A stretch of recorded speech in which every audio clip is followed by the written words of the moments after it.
Hello, my PBC family and friends. Pastor Brian here with another quick bite, living the Word.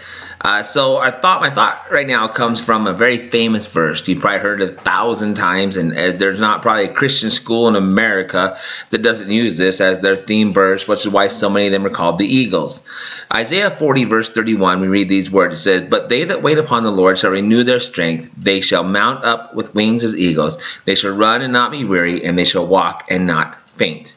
Now, that's awesome, and it's an encouragement. I mean, it really is. That's a very encouraging verse. It's a very challenging verse, to wait upon the Lord and just know that He's going to give us the strength. We're going to be able to walk, and we're going to not be weary. We're going to run, not be weary. We're going to walk and not be faint.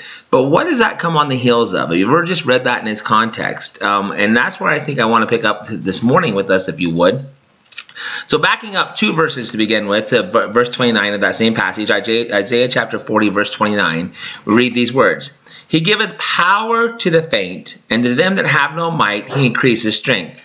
Even the youths shall faint and be weary, and the young men shall utterly fall." Here's the point. He's talking about a time and a season when everybody is tired.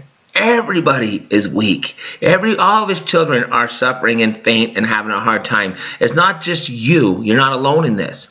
Everybody's having a hard time. Everybody's having a difficult time. Everybody's having a struggle.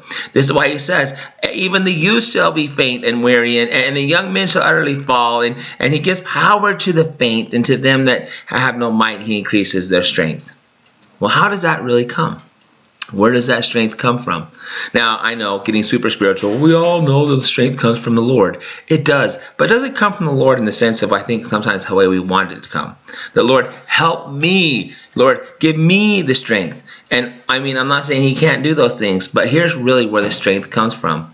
It's not in being weak in the sense of, I don't want to contradict the word. We know that Paul says that when I am weak, then I am strong. But when it comes from, really, ultimately, is knowing who is not going to be weak, who is not going to be faint. Because we back up one more verse, and then we'll read that one, and then we'll go back and read all this in this context. I think it'll help to make this a little clearer, and I honestly find it more encouraging. Because in verse 28, he says this. He said, let's just go back to verse 27, back up 2 verses. He says, "Why sayest thou, O Jacob, and speakest, O Israel, my way is hid from the Lord, and my judgment is passed over my God? Hast thou not known? Hast thou not heard? That the everlasting God, the Lord, the creator of the ends of the earth, fainteth not, neither is weary. There is no searching of His understanding." Here's the point. God doesn't tire. He doesn't get tired of watching over His children and taking care of His children. I mean, I wish I could say that as a parent, right? I remember many times as a parent, when Jaden was a young child, that you had those days you were just like, "Oh, I'm tired. I'm wore out. This has been a long day."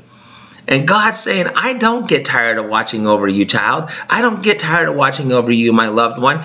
I do not faint. I don't get weary. So even though, as it says in verse 29, you may be faint, I will be your power. And even though you may be weak, I will be your strength. And even though you may get weary, I will be your energy, so to speak. And even though you may fall, I will pick you up. Why? Because they that wait upon me, they that trust in me, they that put their hope and their faith in me, I shall renew their strength, because I am their strength. I shall mount them up with the wings as eagles. They will fly when they think they can't even crawl. And they shall run and not be weary. Why? Because I'm carrying them through this race. And they shall walk and not faint. So I hope you understand, this is the God we serve. So right now, maybe you're sitting there going, "Oh, Lord, I am tired. I am wore out." You're not alone in this. And the good news is that He hasn't forgotten you. And He's there ready to pick you up and run with you. I love you. We love you. God loves you. And God's got this.